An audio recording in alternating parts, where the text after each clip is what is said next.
Começa agora o Arena Eleições dentro do novo dia. Hoje é terça-feira, dia 31 de agosto de 2022. Bom. Passamos a régua no dia, não é isso? No mês. No mês, exatamente, no dia ainda não. Estamos a 31 dias do primeiro turno da votação no dia 2 de outubro. A gente tem esse reloginho aqui fazendo a contagem. Ó, aliás, está no nosso site, né, Stephanie? cnn.com.br/eleições, 31 dias. E daqui pouco mais de 22 horas estarão abertas as urnas em todo o país para o primeiro turno. A gente está recebendo aqui o nosso timaço de analistas, de comentaristas, de repórteres também, que estão apurando coisa o tempo todo para trazer para a gente. E hoje nós contamos com presenças ilustres, assim como ontem, né, Stephanie? Como ontem, né? Se é bom, a gente repete. Vamos lá, vamos apresentar o nosso timaço, quem está aqui conosco hoje, cientista político Rafael Cortez, Boris Casoy, dispensa apresentações, mestre Boris Casoy, Thaís Herédia, que vai falar com a gente dos números da economia. Acabou de sair dado novo, né, Thaís? Acabou de sair o dado de desemprego, a taxa caiu para 9,1%. Engasguei, daqui a pouco a gente traz mais detalhes. Thaís Herédia sempre em cima do lance. Tem o pessoal de Brasília também. Vamos botar aqui na tela nosso timaço que chega lá de Brasília, aquela dupla dinâmica que vocês já conhecem, né? Gustavo Uribe, que acaba com todo o spray para garantir esse topete em dia. Basília Rodrigues conosco também. Essa é a dupla lá de Brasília. E tem o pessoal do Rio também, né, Rafa? É isso aí. Leandro Rezende e Fernando Molica, nossos mestres chegando também do Rio de Janeiro. E aqui, no outro telão, no outro ponto do nosso estúdio, na Avenida Paulista, Felipe Nunes, o CEO da Quest, o homem mais procurado no dia. Quem me dera. Para falar sobre a pesquisa que a Quest divulgou hoje e ele, dá licença, Fernando Nakagawa. Também uso bastante laque, não tanto quanto o Uribe, mas... Recordista de correspondências na CNN Brasil. Bom, e é com esse timaço que começa a partir de agora o Arena Eleições. Já vou passar a bola direto para lá, porque a gente já começa falando de pesquisa, né? Nova pesquisa Quest divulgada hoje. Vou me juntar ao time aqui também, para a gente já começar a destrinchar esses dados. Meu bom dia também, Felipe, Naka. Bom dia. Vamos lá? Vamos lá. Vamos embora. Os números são bem parecidos, né, Felipe? Acho que não teve muita alteração em comparação às outras pesquisas e até a última edição desse levantamento. Vamos mostrar antes? Vamos lá, vamos lá. Vamos mostrar antes, só para o pessoal que eventualmente não tenha visto, os números da intenção de votos para presidente dessa pesquisa. Como é que tá aí, Naka? Então, o ex-presidente Lula lidera com 44%, presidente Bolsonaro segue ali com 32%, Ciro com 8% e Simone Tebet com 3%. Na próxima tela a gente tem os candidatos que estão um pouquinho mais atrás, começando por Pablo Marçal com 1%. Na próxima tela temos aí? Temos aí, Marçal com 1%, Vera Lúcia também, e a partir daí Felipe Dávila, Sofia Manzano, todos com 0%, é uma aparição ali residual. E na próxima tela temos também Roberto Jefferson e Soraya Tronic para terminar a lista dos candidatos. Brancos e nulos, 5%, e indecisos com 6% nesta pesquisa. Pesquisa que está registrada e protocolada na Justiça Eleitoral sob o número BR 00585/2022. 1.000 pessoas ouvidas por vocês. 2.000. 2.000 pessoas, está escrito ali, eu que errei, entre os dias 25 e 28 de agosto, com margem de erro de 2 para mais ou para menos e nível de confiança de 95%. Colombo, parece, Naga, Stephanie, bom dia. Bom dia. Bom dia a todo mundo que está nos assistindo. Obrigado pelo convite, um prazer estar aqui com todos vocês, com esse timaço da CNN. Olha, os números parecem não revelar muita diferença, mas tem uma que eu acho que merece o nosso destaque inicial. A soma do percentual de intenções de voto de todos os candidatos, à exceção de Lula, soma mais do que o percentual de intenção de voto do líder das pesquisas, ou seja, o que mudou nesse mês, a pesquisa Genial Quest esse mês, nós tivemos 3 rodadas, no começo de agosto, antes da campanha, no meio de agosto, quando estava prestes a começar a campanha na TV, e agora, já com o tempo, o que a gente mostra é que as chances da eleição ser definida no primeiro turno são agora cada vez menores. Então, se você fosse editor de um jornal, essa seria a manchete? Essa, para mim, é a manchete. Por quê? Porque o bom desempenho dos candidatos da terceira via até aqui, nesse começo da campanha, está dando fôlego para um crescimento deles. Eles estão sendo beneficiados pela pela aparição na televisão com horário político, por exemplo? No caso do Ciro, ele está sendo beneficiado por uma imagem positiva nas entrevistas, nas sabatinas, né? Isso é positivo para ele. No caso da Simone Tebet, ela está sendo conhecida, ela é uma candidata que tinha 80% de desconhecimento até aqui. Então a combinação de tudo isso, Colombo, Stephanie Naga, está gerando uma mudança no cenário significativo. A estratégia do PT até aqui era vencer no primeiro turno. Lembrando que o timing dessa pesquisa também pegou aquelas primeiras sabatinas lá do Jornal Nacional, mas ainda não pega o debate, né? Ainda não. Não, o campo terminou exatamente quando estava começando o debate, justamente para a gente ter na semana que vem o efeito do debate contabilizado. Muito bem. Antes da gente entrar de vez na pesquisa, analisar outros dados, vamos ali com o nosso time? Vamos lá. Porque foi exatamente, né? Vou já chamar aqui Fernando Molica, que está olhando os últimos dados, né? Ele sempre em cima. Molica, aquele bate-papo que a gente faz pouco antes de começar, você destacava exatamente isso que o Felipe Nunes vinha falando pra gente, né? Essa soma dos outros candidatos, quer dizer, vai apontando mesmo para um cenário de segundo turno, né? Bom dia, Stephanie. Bom dia a todos. Pois é, eu dei uma olhada aqui na pesquisa, que está muito interessante, muito detalhada, né? Permite um olhar bem interessante sobre o quadro. E o grande destaque é o tal do outros, no plural. Esse tal de outros eu diria, o grande destaque dessa pesquisa, né? Porque é a soma dos votos, não apenas do Ciro, da Simone, que puxam, né, essa categoria, mas também dos demais candidatos. Então, essa categoria, na última pesquisa, tinha 10% das intenções de votos. Nessa pesquisa, eles têm 13% das intenções de votos. No Sul, os outros, que recebiam 9% das intenções de voto, na pesquisa, aí, 15 dias, agora tem 14 pontos, pularam de 9 para 14. Entre o pessoal que tem curso superior, na outra pesquisa, na pesquisa anterior da Quest, 15% votariam em outros candidatos, não em Lula, não em Bolsonaro. Agora, de 15%, passaram para 18%. Entre os sem religião, de 10% para 16%. Então, entre os que reprovam o governo Bolsonaro, na pesquisa anterior, 14% não votariam nem em Lula, nem em Bolsonaro. Agora são 16%. Então, isso é um dado muito interessante, que talvez, houve o horário da televisão, vieram as entrevistas no Jornal Nacional, outros candidatos passaram a ser mais conhecidos. Aí o pessoal do nem, né, que não quem Lula nem Bolsonaro, se animou um pouquinho. Agora, tem um lado bom para o Lula e para o Bolsonaro. Esse voto em outros é mais inseguro. Entre os que votam no Lula, 76% dizem que não vão mudar o voto. Entre os que escolhem Bolsonaro, 75% dizem que não vão mudar o voto. Eram 78%. Entre o pessoal do outros, o índice, a possibilidade de mudança de voto é bem maior. Eles dizem que 65% estão com outros, mas podem mudar esse voto. Enfim, o foco é nos outros agora. Os outros são um grande foco, tanto de Lula quanto Jair Bolsonaro. Leandro, o pessoal está encontrando um caminho? O pessoal que não queria nenhum nem outro, a gente tanto falava nisso, né? Antes do começo da campanha propriamente dita, esse pessoal está achando um caminho a ponto de colocar a vida de alguém em risco dos dois favoritos ou não necessariamente? Meu amigo, bom dia.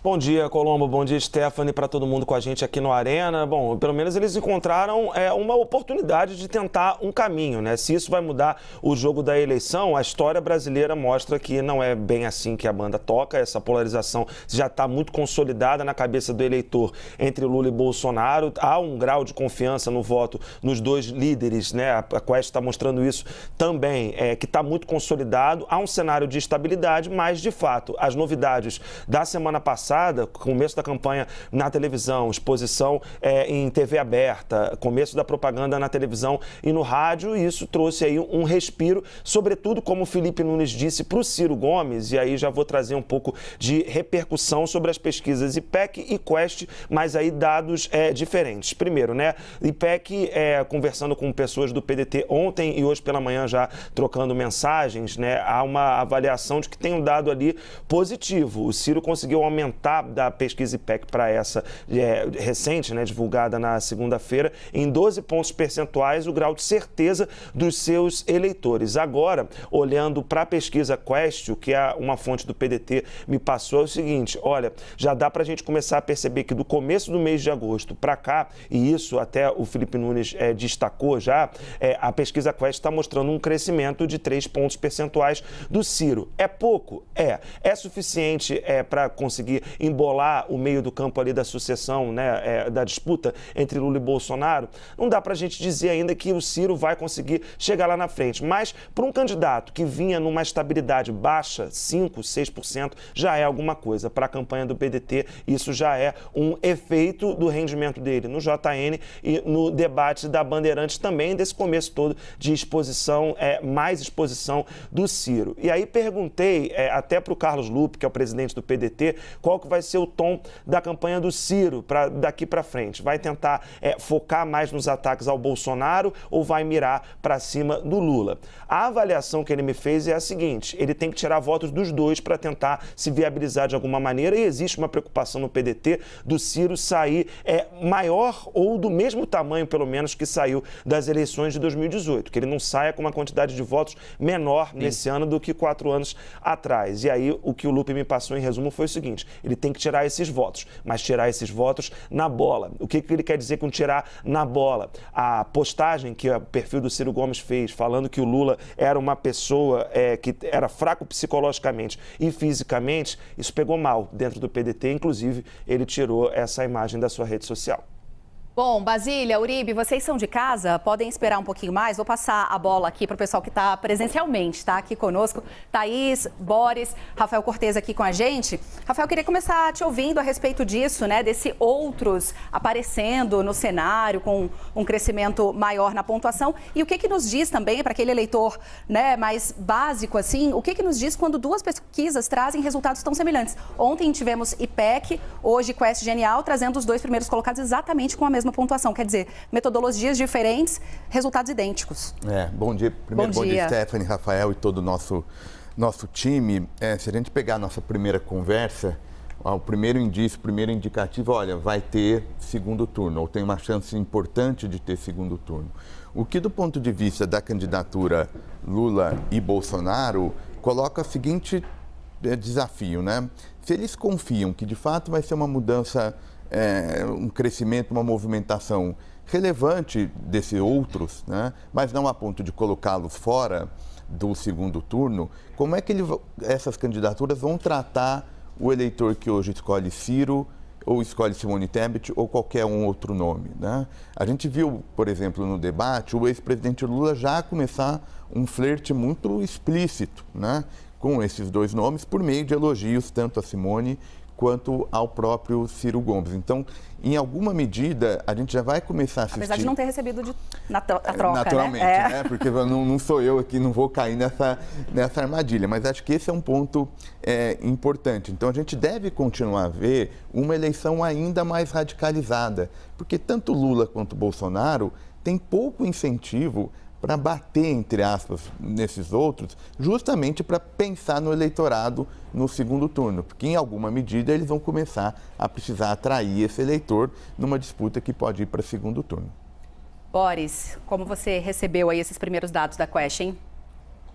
Tem uma coisa que a gente deve ressaltar, que a pesquisa foi feita entre 25 e 28, o que mostra que o debate aparentemente não foi captado pela pesquisa. Então, eu acho que essa pesquisa, neste momento, deixa a desejar em relação à nova realidade projetada a partir do debate. Mostrou que o Ciro é um ponto importante para haver segundo turno ou não.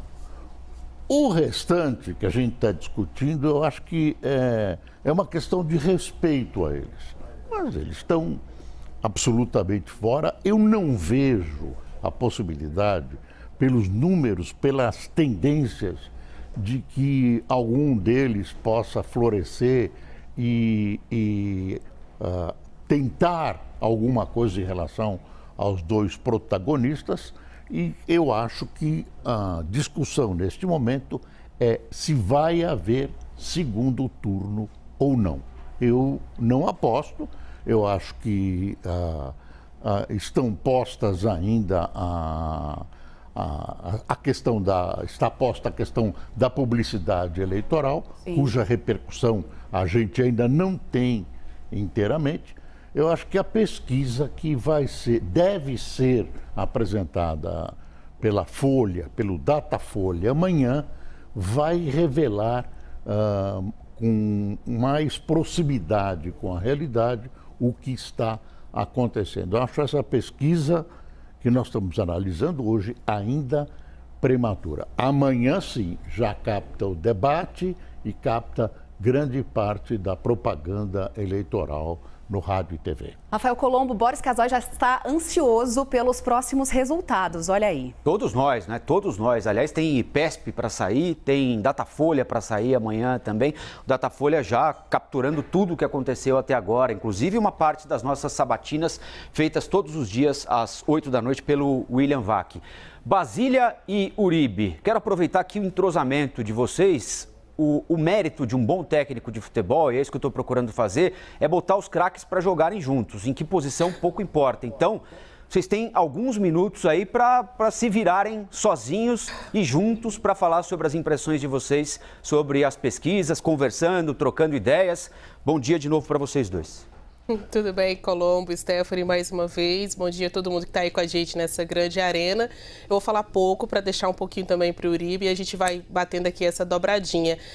Cada dia sua agonia. Então, essa pesquisa vem mesmo para mostrar quais os efeitos das sabatinas no Jornal Nacional, o início do horário eleitoral.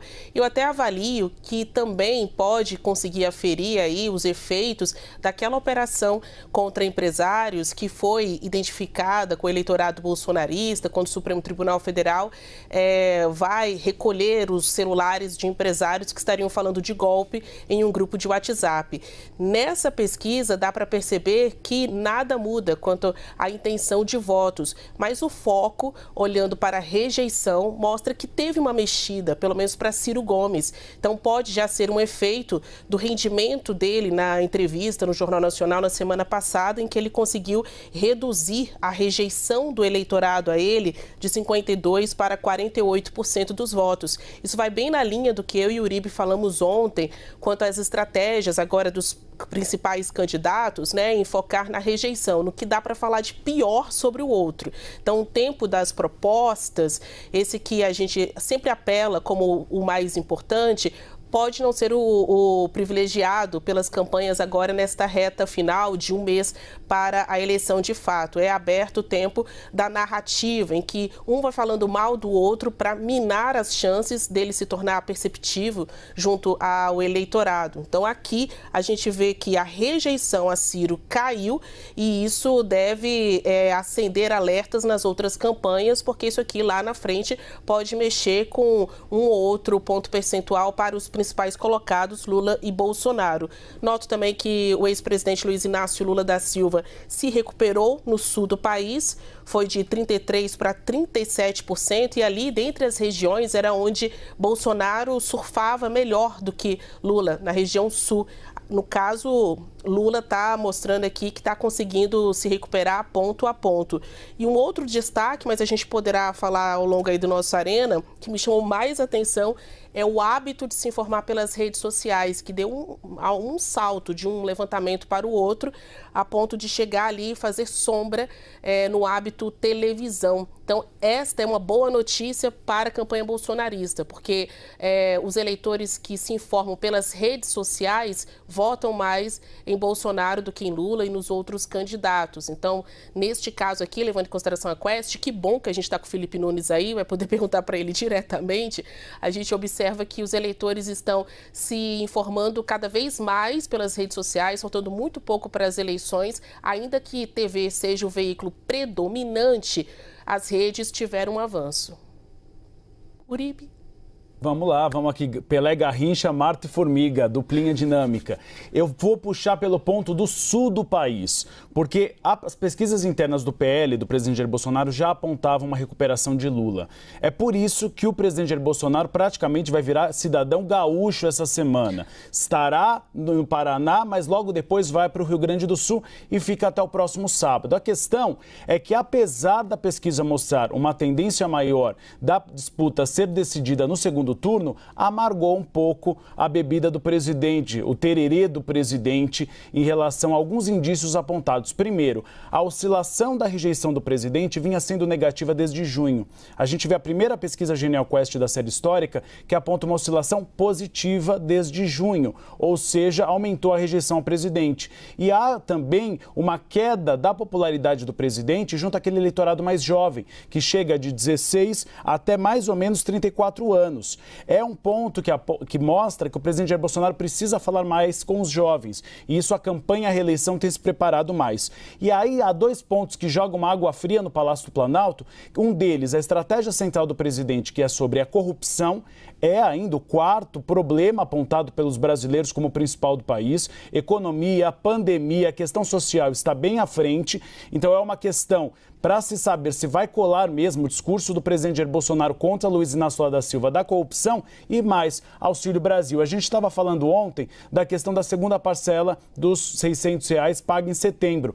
A questão é que a estratégia de contraofensiva do PT, tentando dizer que é uma medida eleitoral, parece, pelo menos pela pesquisa Genial Quest, que tem feito algum efeito sobre o eleitorado que ganha o Auxílio Brasil. Por exemplo, para 76%, o aumento para R$600 ou diminui ou não faz diferença no voto ao presidente. E 66% do eleitorado aponta na pesquisa que já sabia ou que espera que o Auxílio Brasil voltará a ser de R$400 no ano que vem. Então isso mostra alguns pontos negativos que a campanha à reeleição de Jair Bolsonaro vai ter de sentar e repensar para tentar melhorar nas próximas pesquisas. Muito bom, dupla afinadíssima aqui de todas as manhãs do Novo Dia. Thaís, eu ia te chamar agora, mas eu recebi o recado aqui que o Fernando Nakagawa quer conversar com a gente. Vamos lá? Ah, é para eu ir também? Você também, claro. A gente vai falar de números, vai falar de economia. Eu não me sinto seguro para trocar ideia com o Naka a respeito de números, entendeu? Ah, sei. Você se sente inseguro. Eu me sinto inseguro. Eu queria que você fosse com a gente lá e fala essa. Trocasse uma ideia com o Naka. Aí, você de número, Rafael, com raiz quadrada, inseguro com qualquer tema. É um programa de humor, não é possível. O que é? Desemprego? Desemprego. Então, o número saiu agora há pouquinho. Tá vendo? Exatamente. O número acabou de sair agora há pouco. Thaís nos alertou e o número é positivo para o governo, porque a taxa de desemprego, Colombo, Thaís e Felipe, até o trimestre encerrado em julho caiu para 9,1% até abril. Há uma queda, mas essa queda foi ligeiramente pior do que o esperado pelo mercado financeiro, que estava esperando um desemprego em torno de 9%, 8,8%, portanto veio um pouquinho acima. Os números são positivos por quê? Porque o número de desempregados caiu ao patamar de 9,9 milhões. 9 milhões e 900 mil brasileiros estão sem ocupação atualmente. É o menor patamar desde o trimestre encerrado em janeiro de 2016. É inquestionável que está havendo uma melhora no mercado de trabalho. Mas, Felipe, por que isso não chega necessariamente nas intenções de voto do presidente Bolsonaro? O mercado de trabalho está melhorando, teve Auxílio Brasil, Auxílio Caminhoneiro, Auxílio Taxista, uma série de medidas, mas aparentemente os números do presidente não melhoram. Naga, essa é a pergunta, porque a gente fica muitas vezes olhando para o placar do jogo, né, para as intenções de voto, mas o que a gente tenta fazer na pesquisa Genial Quest é trazer um pouco da sociologia eleitoral que nos ajuda a entender o cenário. E essa sua questão diz exatamente respeito a isso. Eu vou explicar por quê. No mesmo levantamento em que a gente mostra essa estabilidade, que a gente começou a discutir aqui, a gente também mostra dois elementos. Primeiro, as pessoas perceberam, na opinião delas, que os auxílios e as medidas econômicas, as bondades do governo, são medidas com efeito muito mais, com objetivo muito mais eleitoral do que, de fato, com medidas para ajudar as pessoas. A pesquisa traz, pelo segundo mês consecutivo, o indicador de que mais de 60% dos brasileiros acha que o presidente está fazendo isso para ganhar a eleição. Então, isso impede que esses benefícios sejam traduzidos em gratidão, que é a confiança que o voto precisa. Esse é um elemento. Agora, o segundo E esse mais específico, eu convido quem está nos assistindo a procurar isso no relatório, está lá na página 30 e tantos, né? A gente perguntou para as pessoas, você percebeu diminuição no preço da gasolina? Você percebeu diminuição no preço da energia elétrica e dos alimentos? E o mais interessante, naquilo que deveria pegar, ó, Thaís está ali com a tela na mão. Era meu destaque, era meu destaque. Então atrapalhei, Thaís. Vou parar aqui. Não, eu vou parar aqui. Aliás, vocês podem aproveitar. Mas o ponto, Thaís, é exatamente isso. Naquilo que é mais fundamental para o eleitor de baixa renda, que é o que está em disputa. Ou seja, traduzindo aqui, o pessoal ouve a gente falando aqui que houve deflação em junho, julho, agosto. Junho não, né? Julho e agosto, não é? Julho e agosto. Julho e agosto. Aí vai no supermercado e fala assim, bom, o Rafael e a Thaís estão vivendo em que mundo? É isso, Thaís? Isso. Talvez eles acreditem no NACA, a gente está com problema. Certamente, Não, aqui, ô Felipe, esse era um dos destaques, a gente inclusive deu esse destaque no CNN Money mais cedo, eu e Priscila Yasbeck, porque para 79% das pessoas não houve percepção na redução do preço dos alimentos. Então, assim, 80 e tantos por cento reduziu gasolina, 41% reduziu a conta de luz, ainda é menos do que quem não percebeu isso ainda. Então, mostrando que a redução da taxa de luz teve uma intensidade menor do que aquela percebida dos combustíveis. Agora, quase 80% das pessoas dizendo não ter percebido uma redução da inflação. Ontem saiu o IGPM, que é o Índice Geral de Preços do Atacado, que é calculado pela Fundação Getúlio Vargas, mostrando finalmente uma desaceleração inicial, um processo de desaceleração inicial dos alimentos. Aí, Felipe, eu devolvo a bola para você, porque essa correlação entre a renda, o IBGE, por exemplo, mostrou agora que houve uma recuperação da renda com relação ao trimestre anterior, mas com relação ao trimestre do ano passado ainda não, ainda tem uma perda. Então tem uma perda de renda, ainda tem uma percepção de inflação naquilo que pesa no orçamento das famílias de renda mais baixa, porque a gasolina não faz diferença para elas, que é o alimento, e ao mesmo tempo tem mais emprego. Então queria entender como é que você acha que isso, a partir de agora, se isso de alguma forma, mesmo com essa percepção de que as medidas são eleitoreiras, se isso pode acomodar algum voto para Bolsonaro? A aposta do governo é toda, na minha avaliação, na combinação desses resultados, na criação de um cenário positivo para que o eleitor vá. É bom lembrar, faltam 31 dias para a eleição, as coisas estão só começando, né? Como assim? Não, tá só começando. Thaís, a gente se esquece, em 2018, vou fazer aqui um ponto rapidinho, em 2018, a primeira semana da eleição na TV, o Bolsonaro perdeu 6 pontos percentuais com os ataques da campanha negativa, principalmente do Alckmin a ele. Aí veio a facada e a coisa mudou completamente. Campanha eleitoral tem então, efeito. Mas aí vou te interromper aqui, porque é o seguinte, você está falando de um evento absolutamente fora de propósito, um crime que foi cometido contra um pré-candidato. Tomara que as coisas continuem como estão, bem, né? Claro. Embora a gente já tenha tido episódios de violência nesse período eleitoral aqui. Mas para mexer em alguma coisa ao ponto de alterar o quadro que a gente tem agora, precisa acontecer alguma coisa dessa magnitude, alguma coisa assim absolutamente inesperada, extraordinária? Essa é a minha avaliação. Ou seja, por que eu fui me referir a 2018? Porque o cenário econômico, Thaís, Colombo, Naga, nesse momento, é um cenário favorável ao presidente, claramente. O ambiente está muito favorável. Mas tem um desafio, a imagem do próprio presidente. Ele acumulou ao longo do seu mandato muita rejeição em um grupo que é fundamental nessa eleição, as mulheres. As mulheres que são o grupo com maior grau de indecisão nessa eleição. Ali vai se definir o processo eleitoral. Nesta pesquisa, na pesquisa Genial Quest que a gente está publicando hoje, a gente viu que parou de crescer a vantagem de Bolsonaro sobre Lula nos evangélicos. Então é como se ali já tivesse havido, né, ele já recuperou o que podia recuperar, e a distância com as mulheres e na renda baixa não diminuiu a vantagem de Lula. Então, Thaís, o cenário todo é positivo para o presidente. Isso é o que eu chamo de capital político. Ele está acumulando capital político. Se isso vai ser transferido em voto, vai depender da imagem, da capacidade do presidente de mudar a sua imagem perante o eleitor. O copo estava muito vazio para o presidente Bolsonaro. Muito. Agora encheu. Mas a imagem dele continua sendo uma imagem com maior rejeição do que os outros candidatos. Eu ia fazer uma brincadeira que esse capital político valia Pix, não.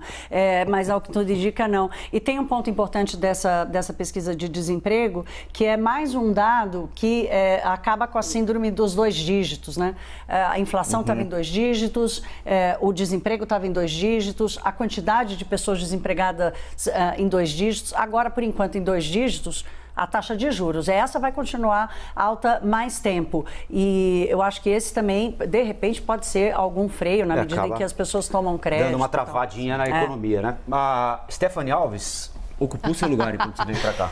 Thaís, eu posso voltar? Você Vamos deve voltar. Conhecer aquela... Até já.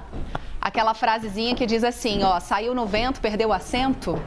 Você que é de Minas, Brasília. Eu não fui para Portugal, mas eu também não quero perder meu lugar. Então vem para cá, minha querida, o assento é todo seu. Mas deixa eu trazer um outro elemento aqui também para a gente, né, jogar aqui pro nosso timaço. Tenho certeza que eles vão conseguir, né? Mentes estão brilhantes, que é a série de sabatinas que nós estamos fazendo aqui na tela da CNN também. Ontem foi a vez do candidato do Novo à presidência, Felipe Dávila, conversar com o William Vac. Ele foi o segundo entrevistado do WW Especial Presidenciáveis. A gente destaca aqui para vocês alguns dos pontos altos dessa entrevista. Uma delas em que ele nega a possibilidade do partido dele apoiar qualquer outro candidato que vá ao segundo turno. Vamos ouvir.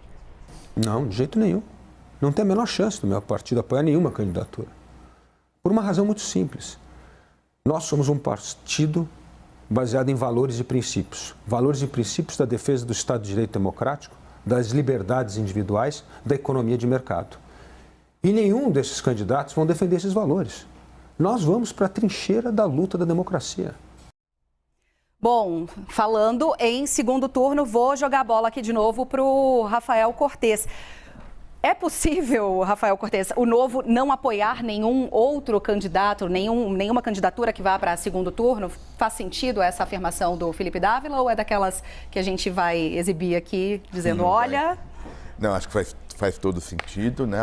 O Novo tem um discurso, tanto do ponto de vista político, mas acho que especialmente econômico, que colocam sob essa ótica Lula e Bolsonaro mais ou menos no mesmo barco.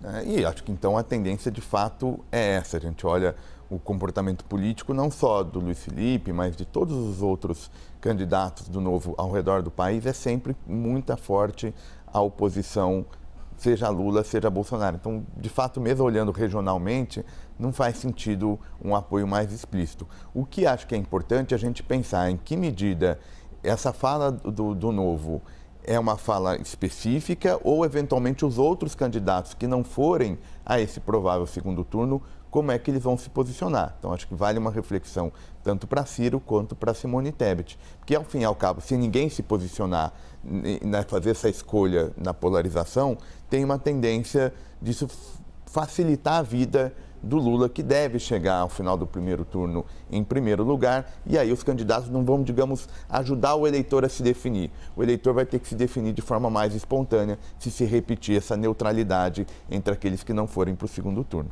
Essa é o tipo de manifestação também, né, Boris, que marca uma posição, olha, não vem para o meu lado que essa paquera não cola. Eu acho que ele está apostando no futuro, num futuro distante. Ele sabia que não ia ganhar a eleição, sabia que ia ficar mal colocado nas pesquisas, mas ele aposta num quadro diferente de comportamento da economia, um quadro diferente em termos éticos. Quer dizer, ele está jogando para o futuro. Eu acho que ele derruba todo esse posicionamento dele, que é uma promessa do diferente, se ele aderir a qualquer candidatura no segundo turno. A não ser que ele queira praticar um suicídio político, ele deve se manter absolutamente distante de qualquer candidato no segundo turno. Bom, e aí, né, Rafael Colombo, joga para quem você quiser, tem também isso dos principais candidatos, né, os principais polos até aqui, deixa eu chegar mais pertinho de você, os principais polos até aqui estarem nessa característica de brigar por votos entre si, né, um tentando tirar votos do outro, e aí nisso há uma aposta de que eles vão partir para briga mesmo, né, assim, para tentar aumentar o nível de rejeição entre os eleitores do adversário. É isso aí. Bom, e, né? Cá entre nós, né? O apoio do Novo, existindo ou não existindo, cá entre nós, do ponto de vista eleitoral político, não vai fazer grande diferença assim para ninguém, né? O fato é esse, 1% dos votos e um partido muito alinhado ao bolsonarismo, né? Especialmente nas pautas econômicas, como o professor Cortez lembrou aqui. Tem gente que diz que é o bolsonarismo com grife, né?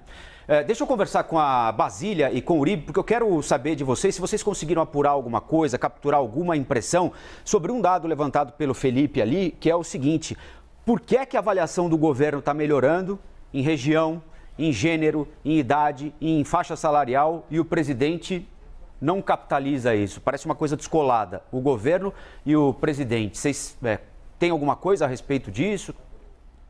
A questão ali é bem pessoal, né?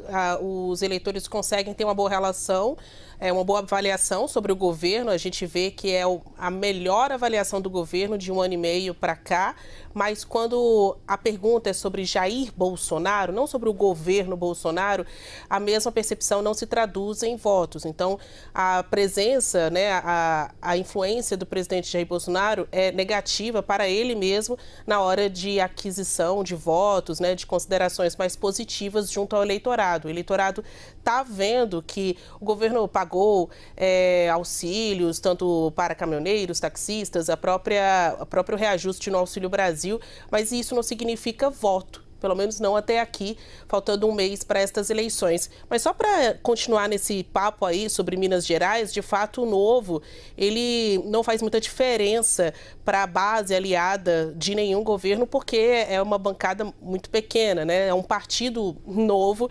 literalmente falando. Tentou as eleições com o João Amoedo, agora está com Felipe Dávila, mas a gente tem aí como palco da sigla Minas Gerais. Então, há sim uma questão estratégica importante, porque o partido comanda o segundo maior colégio eleitoral brasileiro e que é o fiel da balança, o que faz diferença para a soma de votos à presidência da República. Aquele candidato que vence em Minas, historicamente, vence nacionalmente também. Ali, Romeu Zema optou por uma candidatura independente, né? Se descolou do bolsonarismo para conseguir construir a própria candidatura. Mas, eventualmente, numa eleição de segundo turno, se ele vencer mesmo em primeiro turno ao governo local, eventualmente, numa eleição à presidência da República em segundo turno, é o tipo de contato, é o tipo de apoio do qual o presidente Jair Bolsonaro correrá atrás. A gente lembra que Minas Gerais tem uma negociação direta com o governo federal quanto ao pagamento das dívidas, né? Já foi autorizado aí pelo Supremo Tribunal Federal, a exemplo de outros estados, como o Rio de Janeiro, a fechar aquele pagamento especial. A Herédia que fala mais pontualmente disso. Ela entende tudo de economia, né? Mas quando a gente fala de renegociação das dívidas, aquele programa especial de pagamento das dívidas, Minas Gerais também terá isso junto à União. Recentemente, Zema esteve aqui em Brasília para se reunir com o presidente Jair Bolsonaro no Palácio do Planalto. Então, quando o assunto é eleição em Minas, o Zema está indo sozinho, cabeceando, né, as bolas aí e conseguindo se sair bem. Mas quando o assunto é institucional, ele está aqui, em Brasília, conversando com o presidente Jair Bolsonaro, por isso que auxiliares do presidente dizem que é uma pessoa que vai exercer apoio importante no eventual segundo turno das eleições à presidência da República. Então, neste aspecto, o Novo tem o seu quê de importância. Só tem um aspecto, né, Uribe, que assim, a eleição em Minas... até esse momento, provavelmente vai ser definido em primeiro turno, né? E aí, no segundo turno, o Zema vai estar em casa, né? Ele vai sair de lá se ele quiser, né? É aí que mora o perigo. É justamente por isso que o Palácio Planalto está torcendo, fazendo figa, rezando para Nossa Senhora Aparecida para jogar para o segundo turno. Porque se for no primeiro turno, rei morto é rei posto. A possibilidade de Luiz Inácio Lula da Silva vencer as eleições faz com que Zema já vá para uma atitude de tentar renegociar a dívida com o novo presidente. Por isso que o Palácio Planalto quer uma disputa de segundo turno, porque obrigaria Zema a apoiar e dar palanque para Jair Bolsonaro. Lançou-se Carlos Viana, senador do MDB, agora do PL, de Jair Bolsonaro, para tentar realmente dividir votos de Zema e lançar para o segundo turno. O problema é que Carlos Viana pontuou na última pesquisa IPEC, divulgada ontem, 3%. Então é um percentual muito baixo para jogar essa disputa para frente. Bom, já vou voltar ali para o outro ponto do nosso estúdio agora. Quero voltar a conversar com o Felipe Nunes, está aqui com a gente hoje. Felipe, você traz essa pesquisa com alguns recortes muito interessantes. Já vou puxar o carretel da linha que a gente deixou lá atrás com a Basília Rodrigues, mostrando o crescimento do número de eleitores que se informam através das redes sociais, né? Fernando Nakagawa está aqui também, tem propriedade para falar sobre esse assunto. A gente viu essa pesquisa já com as primeiras sabatinas do Jornal Nacional, ainda não tem o recorte depois do primeiro debate, primeiro confronto entre os presidenciáveis na televisão, mas já as sabatinas do Jornal Nacional. Ainda assim, o eleitor está aqui na televisão e está aqui no celular. E isso é uma tendência. Então, Stephanie, eu queria esclarecer esse ponto que é importante. E hoje, ao longo do dia, a gente vai publicar alguns recortes especiais sobre o efeito das sabatinas e das entrevistas, em especial da entrevista no Jornal Nacional. Teve uma audiência muito grande, então a gente resolveu fazer um estudo específico sobre isso, já convidando as pessoas a prestar atenção. À tarde a gente deve soltar esses números. Mas todos. Stephanie, o relevante aí é que há um fenômeno novo que a gente não pode ignorar, que é o da complementação da TV com as redes sociais. As pessoas hoje estão consumindo conteúdo produzido pela televisão, mas elas comentam, debatem, sentem a temperatura olhando para como seus amigos no WhatsApp falam, como é que a sua família discute esses assuntos nas redes sociais, seus amigos. Ou seja, esse efeito é combinado, né? Um elemento complementa o outro. É o efeito do que a gente chama de política pop, da política do entretenimento, em que você está em busca de não só informação, mas também de se entreter com o que está acontecendo. A pesquisa, acho que a Basília trouxe isso muito atenta, como sempre. Nessa pesquisa, a gente percebeu um salto do percentual de pessoas que diz que nessa eleição vai se informar sobre política nas redes, quase no mesmo patamar da televisão. Essa é uma mudança de paradigma. Felipe, nas últimas eleições a gente já viu um fenômeno parecido, né? O presidente Jair Bolsonaro com pouquíssimo tempo de televisão, mas nas redes sociais ecoava bastante, né? O que ele dizia, o que os seus apoiadores diziam. Para essas eleições, quem se dá melhor diante desse cenário? Agora do eleitor ali atento à telinha também. Nas nossas pesquisas, nessas que a gente tem publicado, né, Genial Quest mensal, o eleitor que está mais atento à rede social vota muito mais em Bolsonaro do que em Lula. Enquanto que o eleitor que se informa pela televisão vota muito mais em Lula do que em Bolsonaro. Ou seja, está aí uma notícia positiva, como muito bem ressaltou Basília, para o presidente. Se a disputa se der, né, nas redes, o presidente tem vantagem significativa. E o ex-presidente Lula trouxe André Janones como sendo um ativo nessa frente.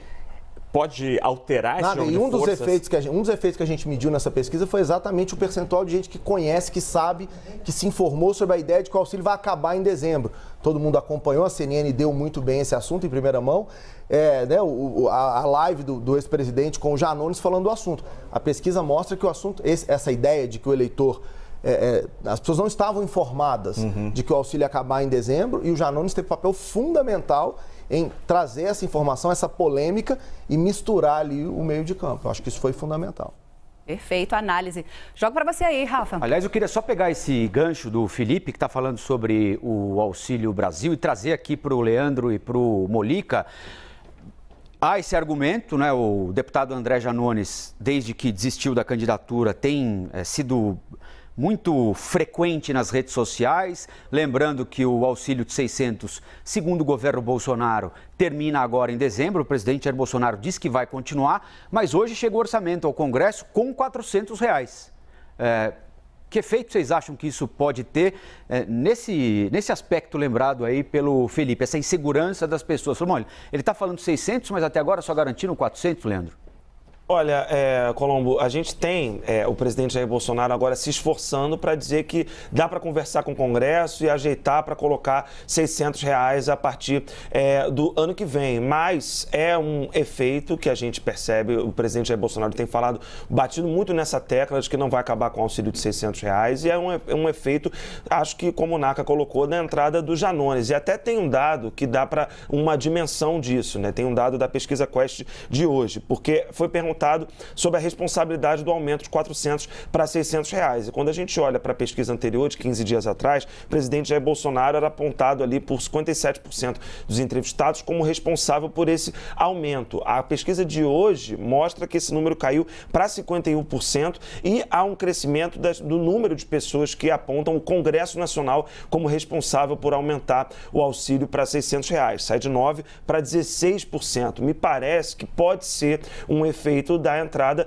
do André Janones, né? Porque ele tem um alcance muito grande nas redes sociais, sobretudo no Facebook, e tem batido muito nessa tecla de quem colocou o Auxílio Brasil no valor de R$600 foi o Congresso Nacional. Esse é um dado que me parece importante, como também me parece interessante, acho que os colegas também já trataram um pouco disso, o fato do derrame de dinheiro da PEC dos auxílios não ter produzido um efeito no eleitorado mais pobre, que foi esse eleitorado que o presidente Jair Bolsonaro buscou, mas tem um cenário de estabilidade. O ex-presidente Lula continua liderando nesse segmento da população que ganha ali até 2 salários mínimos, que são naturalmente beneficiados pelo Auxílio Brasil, apesar do conhecimento do programa, apesar do conhecimento de que foi o presidente Jair Bolsonaro ali que patrocinou a medida, como o Felipe colocou, há uma avaliação de que foi, enfim, tarde demais, só para tentar ganhar a eleição e reverter esses votos mais pobres. E aí, Molica? Não, é aquela história, como diz na tradição do jogo do bicho aqui no Rio, vale o escrito, né? Vale o escrito. Vinha lá impresso no talãozinho, vale o escrito. E aí, o que está escrito na proposta de orçamento para o ano que vem é que o Auxílio Brasil vai voltar a ser de R$400.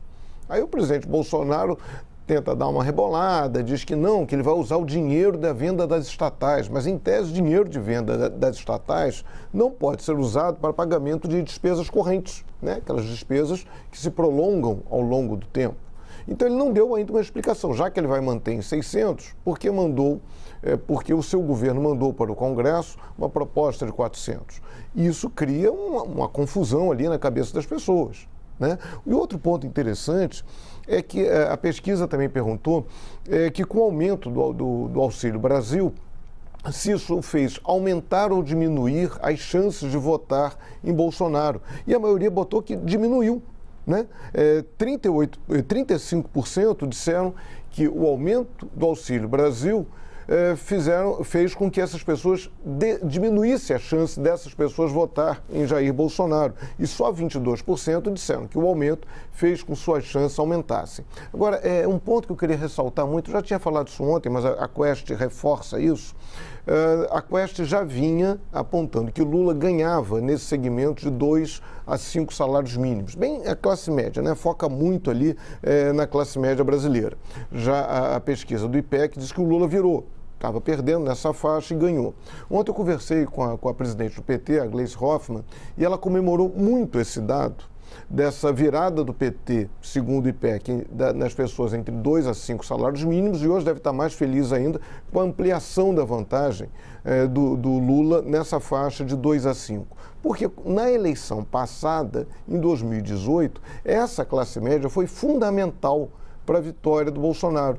O Haddad ganhou, as pesquisas mostravam que ele ganhava entre os mais pobres, até 2 salários mínimos, mas perdia de goleada. A pesquisa do Ibope, às vésperas do segundo turno, no dia 27 de outubro, deu que Bolsonaro tinha 55% das preferências contra 33% das preferências de Haddad entre as pessoas que ganham de 2 a 5 salários mínimos. E agora, a pesquisa Quest mostra que o candidato do PT, Lula, tem 41 a 35 nessa faixa. E essa é uma faixa muito importante, é aquela faixa que está ali no meio da sociedade brasileira. Ela é menor do que o número de pessoas que ganham até 2 salários mínimos, né?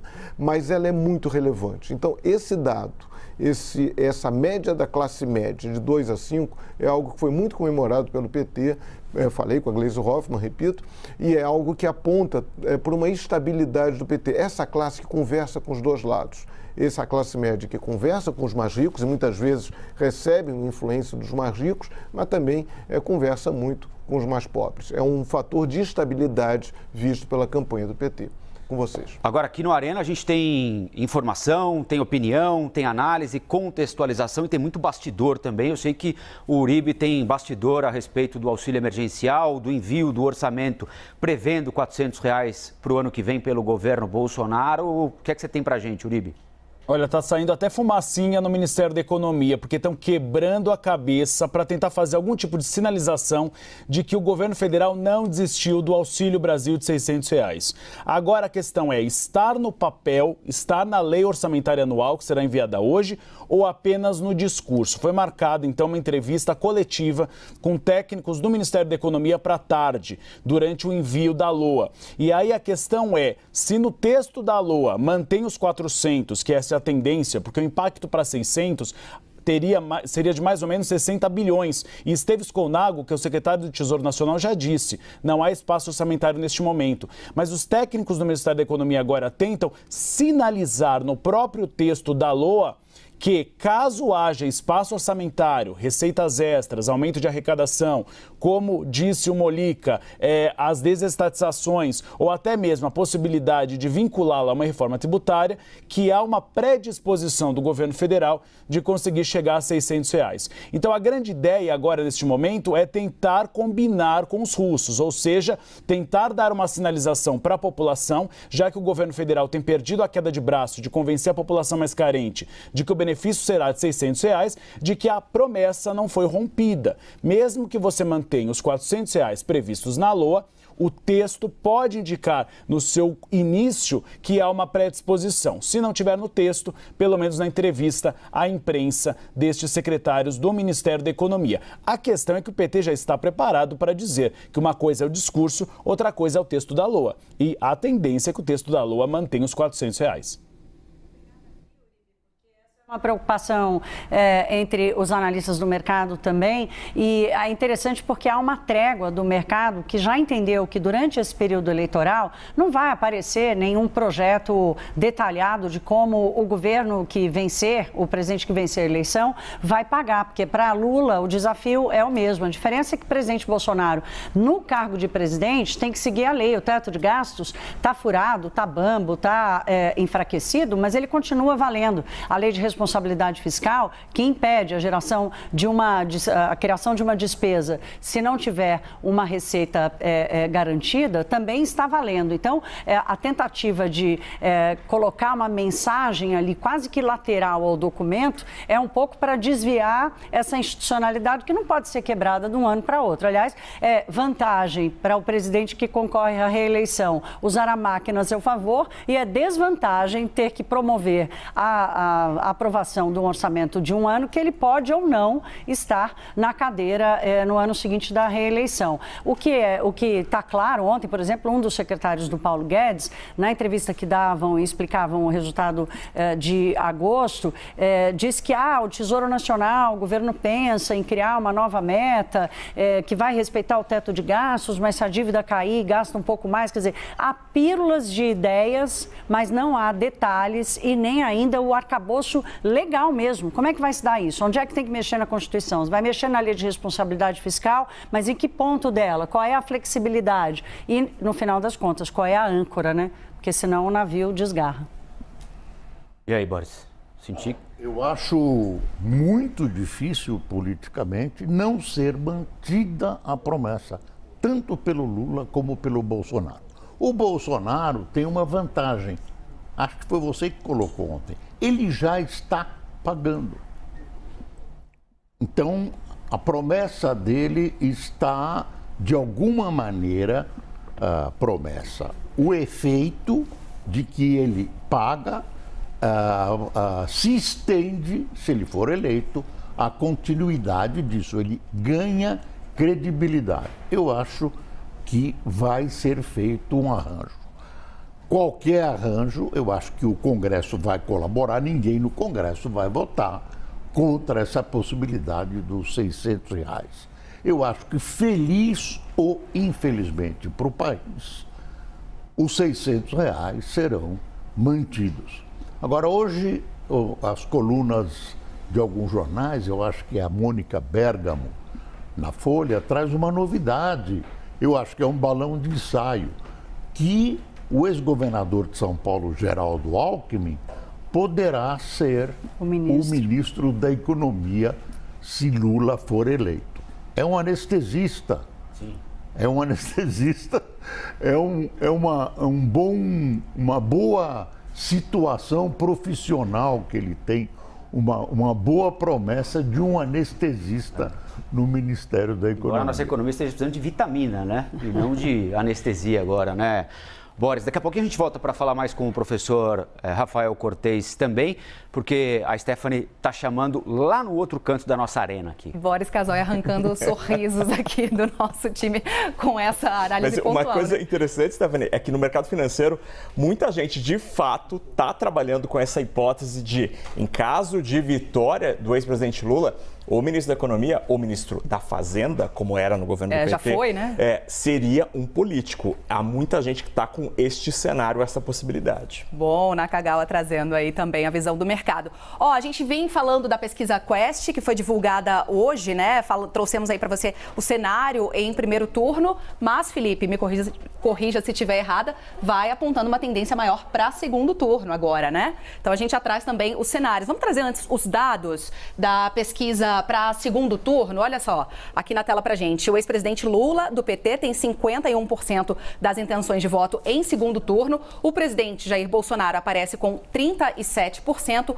Brancos, nulos, não vão votar, somam 9%. E os indecisos, 4%, essa é a pesquisa para segundo turno. Só trazer aqui, né, que a gente é obrigado a fazer, a pesquisa foi registrada, protocolada na Justiça Eleitoral, sob o número BR 00585/2022. Foram ouvidas 2.000 pessoas entre os dias 25 e 28 de agosto. A margem de erro da pesquisa é de 2 pontos percentuais para mais ou para menos e o nível de confiança é de 95%. Felipe, aqui pouquíssima movimentação desde as últimas pesquisas, aliás, as duas últimas pesquisas do mês de agosto já, né? 51 era 38 na última pesquisa do Jair Bolsonaro. Tem oscilações aqui dentro da margem de erro. Dentro da margem de erro. Felipe, eu queria que você trouxesse essa análise para a gente. Estamos aqui há 31 dias das eleições. São movimentações dentro da margem, mas a gente vai vendo um achatamento dessa distância, né? Mais importante do que isso, Stephanie, a gente até aqui falou muito sobre as questões da racionalidade da eleição, ou seja, o efeito que a economia tem sobre as intenções de voto. Eu queria aproveitar o quadro de segundo turno para falar sobre outro aspecto que a pesquisa também mensura, que é o aspecto da afetividade. Vou explicar o que é. Essa é uma eleição, como todo mundo já sabe, que parece um cometa Halley, passa de vez em quando na Terra, que é dois presidentes se enfrentando, né? Isso é raro no mundo inteiro, não só no Brasil. Quando dois presidentes se enfrentam, o que está em jogo é quem merece a segunda chance, porque ambos já tiveram a primeira chance. Sim. Então, quem vai merecer a segunda chance do eleitor? Nessa pesquisa, o Bolsonaro está próximo de 44, 43 pontos de gente dizendo que ele merece a segunda chance e Lula 53% dizendo que ele merece a segunda chance. Ou seja, nesse quadro, Stephanie, a gente está vendo que Lula continua com vantagem, por isso ainda vencendo no segundo turno, né, essa distância, mas apontando no sentido de que o Bolsonaro pode crescer mais. Afinal de contas, as intenções de voto dele hoje estão menores do que o percentual de gente que diz que ele merece uma segunda chance. E o que pode ser mais interessante ainda para a gente apontar num cenário de aproximação que pode vir, Stephanie, é que quando a gente pergunta para o eleitor, você tem mais medo do quê? Medo é um indicador importantíssimo em eleição, porque tem a ver com rejeição. Você tem medo da continuidade desse governo ou você tem medo da volta do PT? E o que a gente vê nesta pesquisa é que está mais ou menos estável esse indicador, mas muito mais próximo do que as intenções de voto. Ou seja, Stephanie, na minha avaliação, a gente caminha por um primeiro turno mais achatado, mais próximo entre Lula e Bolsonaro, mas essa diferença vai aumentar no segundo turno. Por quê? Porque o voto de Ciro e o voto de Tebet, fundamentalmente, ou quase que majoritariamente, vai para Lula no segundo turno, o que explica essa vantagem. Mas aqui. sobre essa ideia de segunda chance, isso quer dizer que vai vencer na urna em outubro quem vender a ideia de uma esperança de um amanhã melhor e não do que foi feito até agora? Essa é uma eleição de dois presidentes que já tiveram a oportunidade de fazer algo. Lula acertou e errou, Bolsonaro acertou e errou. Os dois tiveram sua chance de acertar e errar, e o eleitor sabe disso.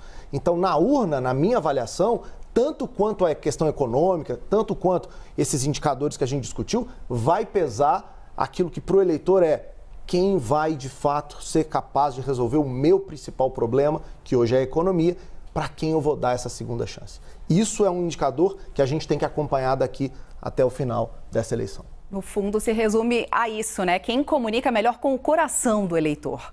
Muito bem, vamos falar um pouquinho com o professor Rafael Cortes. Professor, esse cenário aí de segundo turno mostra que o ex-presidente Lula fica com, pelo menos por enquanto, né, a maior parte dos votos daqueles que eventualmente não votaram nele, né, procuraram Ciro, Tebet ou não votaram em ninguém. Na comparação com o presidente Bolsonaro. E aí vem o presidente Bolsonaro com uma estratégia que ele já desenhou desde o início do debate da Band, ele começa a recuperar a Operação Lava Jato, o depoimento do Palocci. Ele, ao mesmo momento em que dá aquela declaração já preparada no debate, dispara nas redes sociais o trecho com o ex-ministro da Fazenda, Antônio Palocci, falando o que Bolsonaro disse contra Lula no debate. Ou seja, tem uma estratégia aí também, claro, né, de aumentar a rejeição ao PT e aumentar a rejeição ao ex-presidente Lula, recuperando os casos de corrupção da gestão do ex-presidente Lula. Esse é o caminho para o presidente Jair Bolsonaro? É possível que ele não consiga reduzir a rejeição a ele, mas ele pode ser beneficiado aumentando a rejeição do adversário ou não necessariamente? Em tese, sim, né? Em tese, sim, Rafael. Eu acho que o desafio aqui é que tem uma espécie de uma contradição nessa estratégia que você mencionou do presidente Bolsonaro. Em boa medida, essa necessidade de ter que desgastar o adversário, e sobretudo um adversário que tem um grau de popularidade muito alta, é que isso quase vai contratando rejeição adicional. Porque vai por alguns caminhos que são caminhos tortuosos para determinados segmentos ouvirem. Por exemplo, a gente mencionou aqui a questão feminina, da maneira como isso é colocado no debate. Então, uma parte dessa estratégia, eventualmente, pode até ganhar marginalmente um bom desempenho em termos de rejeição, mas possivelmente está contratando que esse voto, que não é Lula nem Bolsonaro, vá majoritariamente para o Lula ou, eventualmente, vá no branco e nulo, o que também beneficiaria... Mas ele não pode recriar aquele ambiente de 18? Isso é... Eu acho pouco provável. Eu acho que a resposta para isso vai passar pelo que a Thaís entende bem, que é a economia. Ela, inclusive, chamou atenção numa passagem, dizendo, olha, o mercado, de alguma maneira, colocou o pé no freio, dizendo, olha, não dá para esperar muita outra coisa de bom aqui da eleição, não vamos precificar um risco tão alto. Então tem uma dissonância, se a gente reparar, entre análise fiscal, tudo isso que a gente vai falando, e olha para o mercado e está essa mil maravilhas, assim, é muito dissonante. Eu acho que é isso que pode ajudar o presidente, é o comportamento econômico e aí também facilitando um discurso político. Se a gente olhar um tempo atrás, a ideia é que a economia ia ser muito pior. Em parte, essa eleição é mais apertada porque a economia está melhorando e está surpreendendo positivamente. E acho que até isso tem muito a dizer no seguinte sentido, até onde vai essa paciência, né? O que os agentes do mercado estão esperando para eventualmente dar um gatilho para risco maior ou vão permanecer isso até o final da campanha? Acho que tem um pouco do que já está contratado, viu, Rafael? Já está contratado que o arcabouço fiscal vai ter que mudar, né? E já está precificado que a melhora fiscal, a melhora da economia, o fim da síndrome dos 2 dígitos, está garantido para 2022, não está garantido para 2023, né? Só olhar o que está acontecendo, essa câmera aqui, só olhar o que está acontecendo com a previsão para o crescimento da economia, por exemplo, 2% para esse ano e menos de 0,5% para o ano que vem. Então, Então, diante de uma incerteza global tão grande, porque o mercado brasileiro tem andado muito colado ao que está acontecendo lá fora, acho que tem uma busca do equilíbrio aí entre o que é razoável esperar para tomar risco agora no Brasil, enquanto tem uma incerteza muito grande lá fora, inclusive com aumento de custo capital lá, e como cobrar no dia seguinte, como cobrar do novo governo, do novo presidente, qual vai ser a medida. O que já está contratado é que o arcabouço atual não vai funcionar mais. Ninguém mais espera que as regras sejam mantidas como estão. Até pelo que o Boris colocou aqui, que os R$600 vão ter que se manter, as desonerações vão ter que se manter, o reajuste do imposto de renda, se ele não for feito, pelo menos minimamente, as pessoas que ganham a menor renda no Brasil vão passar a pagar imposto de renda. Quer dizer, isso não faz sentido. Então, tem uma mudança que faz sentido, que o próprio mercado, mesmo aqueles mais liberais, vamos dizer assim, já entenderam que vai precisar ser feita. A questão é a conta. Ontem, acho que eu citei aqui, não sei se foi aqui ou no live, um estudo do Gabriel Barros, que é economista-chefe da Rio Asset, que ele fez uma analogia, Boris, muito interessante. Ele recorreu ao URV para dizer, olha, nós precisamos de uma URV fiscal. Ou seja, o Brasil precisa pensar num modelo, o novo governo precisa pensar num modelo em que a transição dessa regra que não funciona mais, ela vai precisar ser previsível, ela vai precisar contar com a adesão da sociedade, como foi a URV na época da implantação do Plano Real, entendeu, Rafael? Então, acho que é mais ou menos esse o contrato pré-assinado. Inclusive, o Boris citou numa passagem bem pontualmente, de eventualmente o mercado trabalhar a ideia com o Alckmin sendo ministro da Economia ou da Fazenda. Então, a despeito da sua profissão, se isso se materializar, provavelmente teremos champanhes abertos se eventualmente nesse cenário do Lula ganhando. Seria um nome que cairia muito bem para o mercado. Lembra quem seria o ministro da Fazenda de Alckmin? Aí eu queria fazer uma pergunta para o Boris. Boris, né? É conveniente colocar o vice como ministro da Fazenda? Como é que você demite o vice do Ministério da Fazenda? Eu acho que a situação em que o Lula está colocado nesse momento recomenda, se isso é um mal, dos males o menor. Quer dizer, o Geraldo Alckmin seria uma boa surpresa para o mercado. E não seria nenhuma agressão. Quer dizer, certas áreas do PT vão resistir, que imaginam que a gente vai caminhar para uma economia totalmente estatizante. Bom, lembram que o Joaquim Levy sofreu quando foi ministro da Economia ou da Fazenda na gestão Dilma, né? Mas era outro momento. Né? Não, era outro momento e quer dizer, o Joaquim Levy recebeu uma missão e, na verdade, ele foi boicotado. A missão dele, ele desenvolveu até com qualidade a proposta que era até uma proposta do Lula.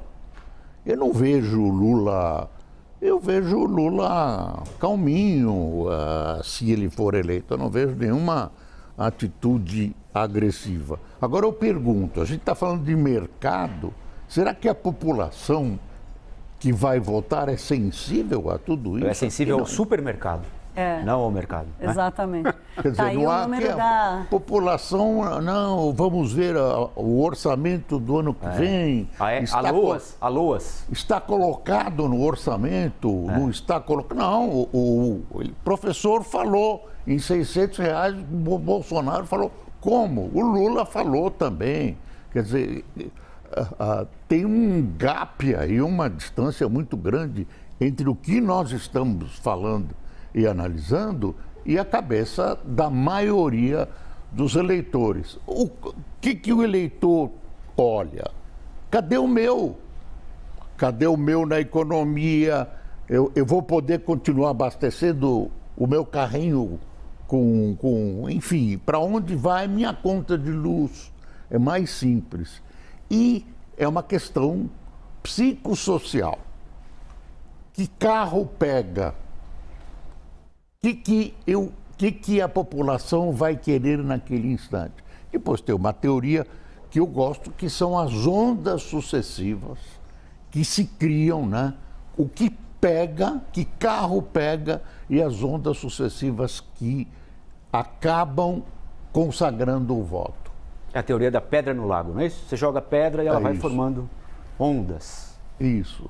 Não, em 2015, né, que eles lembraram aqui agora, 2014 era um ano que o desemprego estava em 6%, os preços estavam baixos, estavam com controle de preço do combustível, da luz, do dólar, até os juros estava segurando, e 2015, de repente, a conta de luz subiu 50%, 60%, em alguns estados chegou a subir 80%. Então, foi o chamado estelionato eleitoral, né, porque passou o dia seguinte aquela propaganda que era a Marina Silva com o Banco Central Independente tirando a comida do prato das pessoas, virou a realidade da própria presidente Dilma Rousseff, que demitiu Manteiga pela imprensa, né?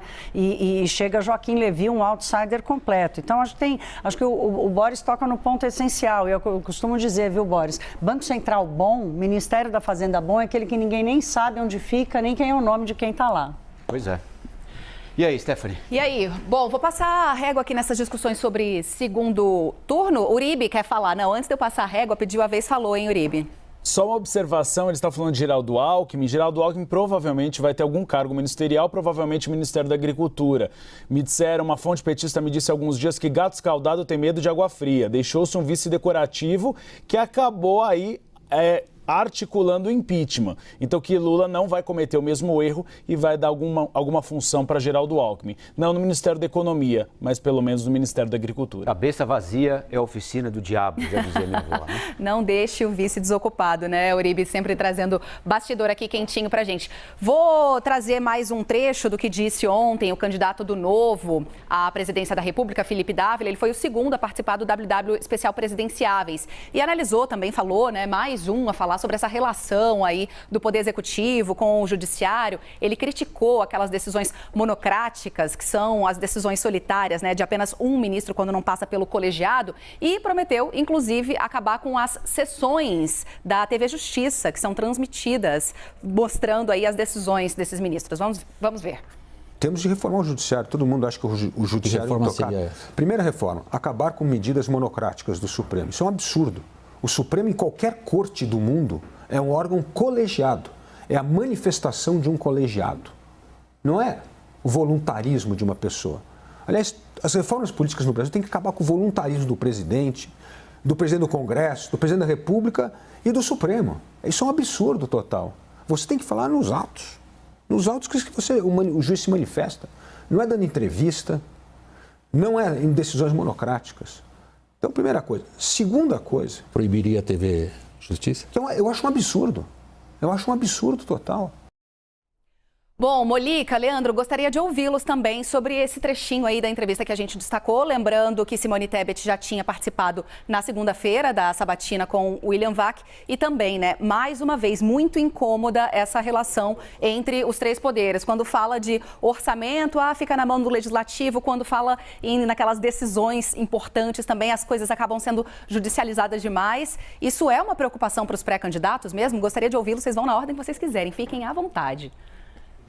Bem, eu que sou mais velho, então eu ia passar para o Leandro, mas ia demorar muito, mas vamos lá. Um pouco mais velho, na margem de erro.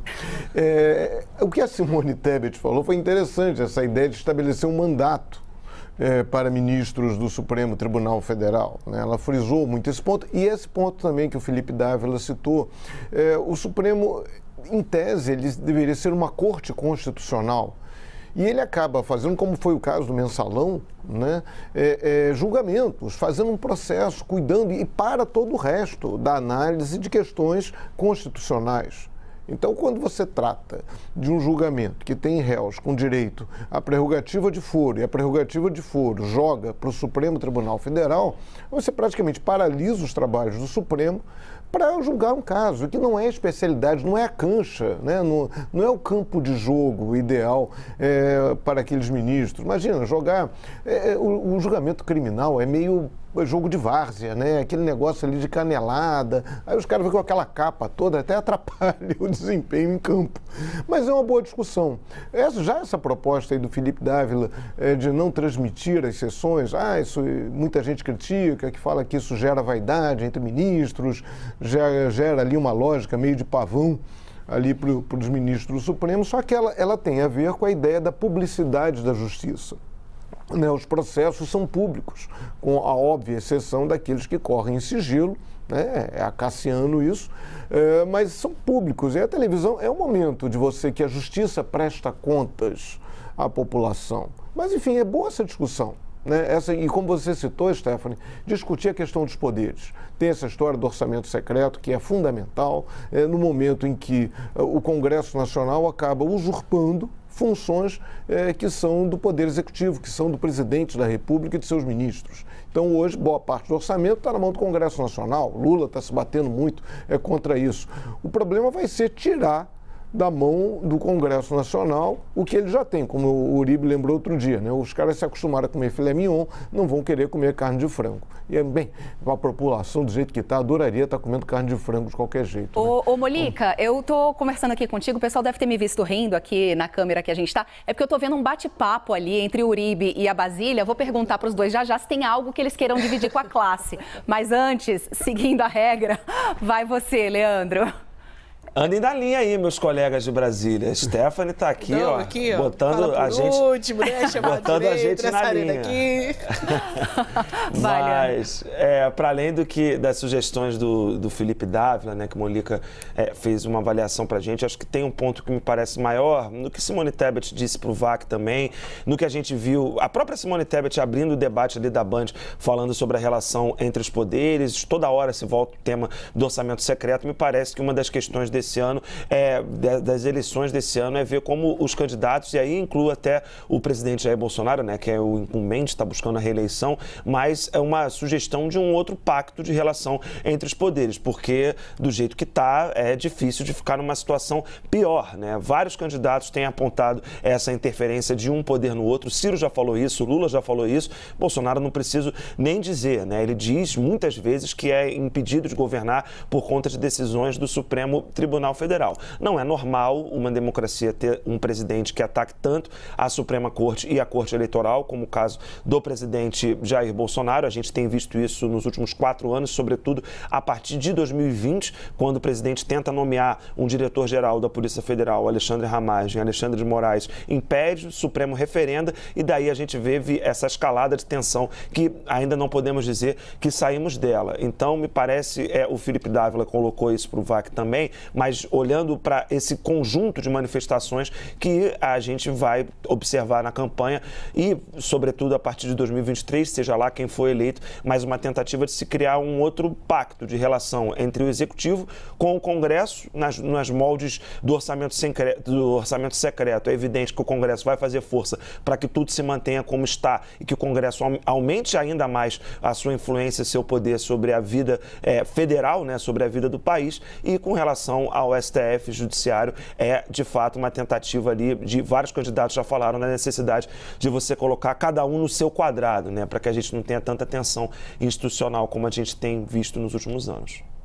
E aí, Duplinha, estava vendo esse tricô de vocês, se tem poderes em que não há desarmonia, em que não há desequilíbrio entre vocês dois, né? É um tal de vai você, não, fala você, quem é que traz, afinal de contas? A gente estava fofocando aqui que ontem o Uribe falou da dança da motinha pro Colombo. A câmera até faz um movimento pro Colombo, mas ele não esboça reação nenhuma. Então acho que não houve uma identificação com a música, com o ritmo ainda. Não, agora falando sério aqui, o Uribe tem notícia.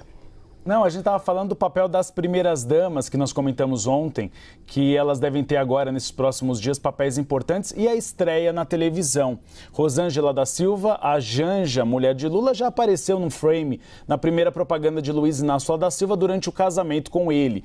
E a estratégia é suavizar a imagem de Lula, e não só isso. Houve uma percepção na sociedade de que depois de ser preso, Lula saiu da cadeia e poderia ter rancor, e governar o país com rancor. Então é uma estratégia bem elaborada de mostrar que ele até mesmo casou, ou seja, de que ele vem como Lulinha Paz e Amor do diálogo, essa estratégia. E Janja deve estrear essa semana nos palanques eletrônicos, com um discurso focado para as mulheres mais humildes e uma lembrança sobre o período do PT, mais ou menos parecido do que fez ontem Michele Bolsonaro, que foi ao ar para falar com as mulheres pobres do Nordeste sobre a transposição do Rio São Francisco. Sempre importante falar, a transposição do Rio São Francisco começou na gestão de Luiz Inácio Lula da Silva e estava mais de 90% pronta quando Jair Bolsonaro a pegou e a concluiu. Mas as pesquisas internas do PL apontam que o eleitor nordestino identifica duas bandeiras com Jair Bolsonaro: Auxílio Brasil e também transposição do Rio São Francisco, por isso que isso está sendo aproveitado. E a Basília tem mais detalhes a respeito de Michele Bolsonaro. Essa busca pela apropriação de bandeiras, né, em relação ao ex-presidente Luiz Inácio Lula da Silva, falar da transposição do Rio São Francisco é uma obra já pensada, né, há décadas, mas que teve um avanço durante o governo de Lula, mas Bolsonaro, por uma conveniência do momento, né, pelo momento histórico, a conclusão se deu no governo dele. O que os estrategistas de Bolsonaro dizem é que, apesar disso, ele não tem conseguido se apropriar de fato dessa bandeira. Agora que a gente tem cada vez mais cristalizada, polarizada essa situação, há uma comparação de governos. A disputa entre Lula e Bolsonaro impõe uma comparação, uma disputa de governos. O que eles fizeram, tanto Lula quanto Bolsonaro, não exatamente o que eles irão fazer a partir de 2023, claro, com exceção aí do Auxílio Brasil, que é a pauta quente do momento. Sobre a participação de Michele Bolsonaro, que ontem começou a aparecer, né, aí nas inserções, a gente destacou isso aqui no nosso Arena Eleições. Isso deve se repetir. Foi só a primeira inserção em que, num frame muito rápido, poucos segundos, ela conseguiu linkar o assunto transposição do Rio São Francisco com independência das mulheres, aquela mulher que pode trabalhar, que pode estudar e que é percebida também pelo governo de Jair Bolsonaro. Está aí uma bandeira com a qual o governo não consegue dialogar e muito menos se apropriar delas, políticas femininas, as políticas feitas para as mulheres. E só uma constatação, Colombo, que é a diferença com Simone Tebet, e esse é o problema do machismo estrutural no Brasil. O MDB até pensou em colocar o marido de Simone Tebet, mas há uma avaliação interna que uma mulher candidata a presidente que aparece ao lado do seu marido pode se mostrar fraca ou não capaz de gerir o país. Isso mostra como o Brasil ainda está atrasado nessa mentalidade, porque Hillary Clinton, por exemplo, aparecia ao lado de Bill Clinton. A gente teve Angela Merkel também, que aparecia na Alemanha ao lado do marido. Mas no Brasil ainda há uma avaliação de que uma candidata mulher que aparece ao lado do homem pode mostrar fraqueza e não força. Há mais de 10 anos, há mais eleitoras do que eleitores aqui no Brasil. Então, há mais de 10 anos, para todas estas campanhas, falar do público feminino é algo importante. Só que a gente chega agora em 2022 e ainda tem candidato reeditando o bordão do Paz e Amor. Seja Lula, Ciro Gomes ou o próprio Bolsonaro, acho que não dá, essa não cola mais. O que cola é o bastidor que o Leandro Rezende vai trazer para a gente aqui agora sobre a campanha do Ciro, né, Leandro? Vamos lá, Colombo. O que a gente tem de novidade da campanha do Ciro é de que há muito claro dentro ali do comando de campanha de que os ataques precisam ser para Lula e para Bolsonaro, né?